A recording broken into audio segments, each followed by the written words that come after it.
How do you determine which library you should be partnering with for your particular music, for their particular needs? How do you make sure that you're partnering with the right company so that your tracks don't just collect dust and sit on their shelf for years and years and years?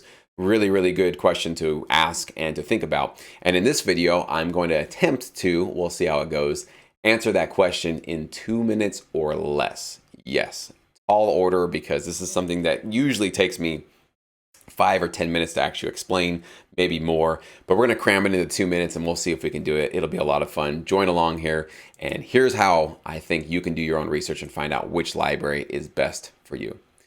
Obviously, you can do your own research. Do a Google search. Type in production music library, TV film music library, many different terms, and try to find them yourself just to know who these companies are. If you want to save more time, I have a music library directory and I also have a SyncEdge personal music library recommendation service, and you can get those in the description box below. Those will basically just save you all that time looking these companies up yourself, okay? Once you find who you're looking for and you're looking for all these libraries, you want to look at the type of placements that they receive. So this is going to be labeled their work or recent placements, and you want to find out, do they do reality shows? Do they do commercials? Do they do trailers? Do they do film? What kind of content are they really specializing in? And that's going to let you know what kind of music is actually going to be useful for them, right? So if you do trailer music, do you want to partner with somebody that does a lot of reality TV? Not really. You want to find somebody who specializes in trailers, right? So it's just a common sense thing to make sure that your music is matching their clients' needs. Third, you want to find what I call the golden zone of opportunity in their catalog. What I mean by that is that if they have no death metal polka, it's not that if you made death metal polka, you would be serving this huge need and you would be the only person, so you get all these placements.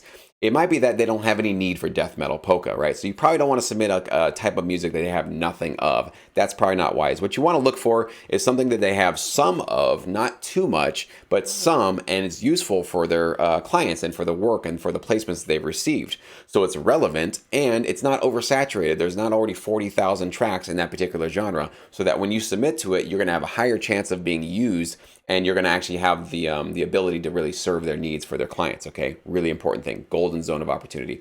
And last but not least, search for their current catalog of writers and send them social media questions. You can actually find the names of the composers that are on these libraries. You can look them up on social media if they have public accounts, and you can ask them, what kind of music do you make? How's your experience with this library? Do you like them? Do you not? Send to many different ones, and I'm sure a few of them will get back to you and give you some testimonials. Can't believe I got that one done. That was a really, really tough one. So anyways, I'm sure there are many, many other missing pieces that I could have included in there. But with just 2 minutes, I really had to just boil that one down and just to the top 4 things that I think can really make a difference in terms of you finding these libraries, determining them if they're right for you, and obviously getting a little bit of sort of some insights from people who work with them currently to find out, are they really delivering for their writers and their composers. So with this really brief video, hopefully I can put you on a little bit clearer path and a little bit shorter path to finding the right library for you and your music. So thank you so much for watching. Please leave me a like if you enjoyed this video. Subscribe for these really cool videos I put out all the time. And of course, this video, I do expect a lot of you guys to share it, because I think a lot of people are still confused about how to find, how to research, how to partner with the right library for them. So if you think that this could be useful for somebody that you know, a group that you're in, friends, family, anybody like that, please do share this video. It would really help me out, and I really do appreciate that.